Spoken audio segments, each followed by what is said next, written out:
नमस्कार, आप देख रहे हैं बस्ती टाइम 24 और मैं हूं आपके साथ ज्योति पांडे। यहां हम आपको दिखाएंगे हर राज्य से जुड़ी महत्वपूर्ण और बड़ी खबरें। तो चलिए शुरुआत करते हैं कुछ खास खबरों से।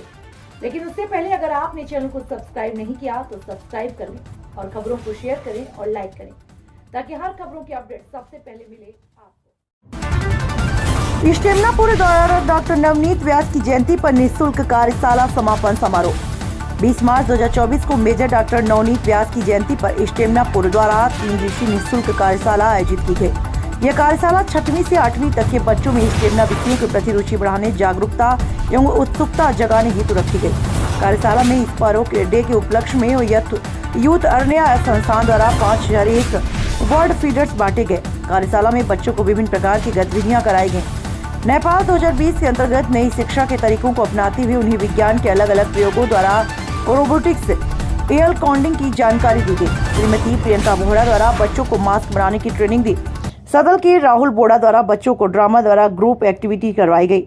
इष्टेमनापुर की फाउंडर डॉक्टर अंजना व्यास और डॉक्टर फाउंडर प्रियंका व्यास ने बताया कि इस कार्यशाला में 40 बच्चों में भाग लिया। बच्चों ने बहुत कुछ सीखा, उनके पाठ्यक्रम से जुड़ा हुआ था, परंतु सीखने का तरीका बिल्कुल अलग था। कार्यक्रम में मुख्य अतिथि श्री शरद पुरोहित ने कार्यक्रम की सराहना करते हुए कहा, ऐसे कार्यक्रम में बच्चों में पर्यावरण के प्रति संरक्षण की भावना उत्पन्न होती है। वे प्रकृति से जुड़कर अच्छे संस्कार प्राप्त कर सकते हैं। कार्यक्रम में हीना पुरोहित, मनीष सोलंकी, सौरभ बोरा आदि लोग मौजूद रहे।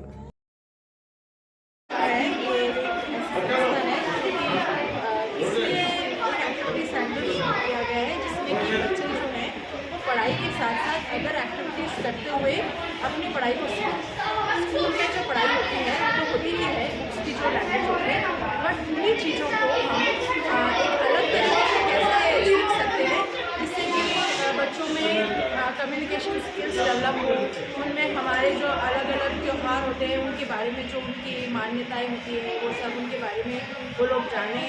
और नई शिक्षा नीति के अनुसार भी जो है अब बदलाव आने वाला है, तो उसके अनुसार जो है ये एक्टिविटी सेंटर को चलाया जा रहा है जिसमें बच्चों को साइंस के कॉन्सेप्ट्स पहले पढ़ाए भी जाते हैं और फिर उनको वही हैंड्स ऑन एक्टिविटी करने के लिए भी दी जाती है।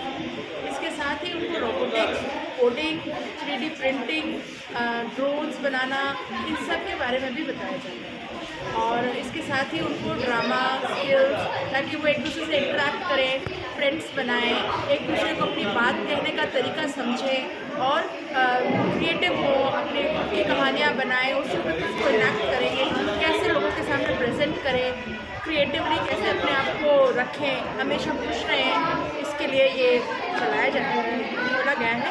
और इसी 20 तारीख को जो है डॉक्टर नवनीत व्यास उनकी जयंती थी, तो उस उपलक्ष्य में उनका बर्थडे सेलिब्रेट करने के लिए हमने सोचा कि इसको एक अलग तरीके से मनाया जाए, क्योंकि नवनीत व्यास जो थे वो भी एक एजुकेशनिस्ट थे और बहुत ही अलग विचारों वाले थे। तो हमने सोचा कि उनको सेलिब्रेट करने के लिए बच्चों के पास जाने से ज़्यादा बेहतर और कोई साधन नहीं हो सकता, तो इसलिए हमने बच्चों को इकट्ठा करके और उनके साथ में एक एक्टिविटी सेंटर एक्टिविटीज़ करने का सोचा। नॉर्मल क्लासेस तो होती हैं, पर हमने इसको एक एक्टिविटी कैंप की तरह उनका बर्थडे सेलिब्रेट करने के लिए। आपका परिचय मैडम? मेरा नाम डॉक्टर अंजना व्यास है और वैसे तो मैं प्रिंसिपल हूँ, लेकिन मैं बच्चों के साथ में इंटरेक्ट करती हूँ और ये मेरा शौक है। तो मैं इन बच्चों में से एक पेरेंट्स हूँ, तो मैंने तो मैं इन बच्चों के साथ बच्चों के साथ इंटरेक्ट किया। बच्चे पहले क्या छुट्टियों में काफ़ी पूरे दिन स्क्रीन टाइम पे ही रहते थे और उनका कम्युनिकेशन स्किल जो था वो एकदम पुअर था, वो एक दूसरे से कम्युनिकेट करते नहीं थे। अब 3 दिन में इंटरनेट हो गया, चलो नेक्स्ट है हम कुछ नया सीखेंगे, अपना बॉन्डिंग हो गई बच्चों के साथ एक दूसरे से कुछ न कुछ मैम के साथ, बच्चों के साथ, सबके साथ उनका अच्छा इंटरेक्ट हो गया। नए नए कुछ ग्रुप बनाने के कुछ उनका नया बनाना सीखना पड़ता है, तो बच्चे काफ़ी खुश हैं और मैं भी अच्छा इनके साथ एंजॉय कर रही हूँ। तो मैं सोचती हूँ प्रियंका भाभी से कि वापस नेक्स्ट ईयर एक बड़ा बहुत अच्छा आप लोग काफ़ी टाइम का थोड़ा 15 डेज का वर्क का ऐसे वापस का समर कैंप करें ताकि बच्चे काफ़ी कुछ नया सीख सकें। और इनका मेन है स्क्रीन टाइम थोड़ा कम हो, जैसे कि मोबाइल है, स्क्रीन है, तो उनके आँखों पर जो इफेक्ट पड़ रहा है, तो वो टाइम वो उनका स्क्रीन टाइम है वो कम हो और बच्चे नए स्कूल के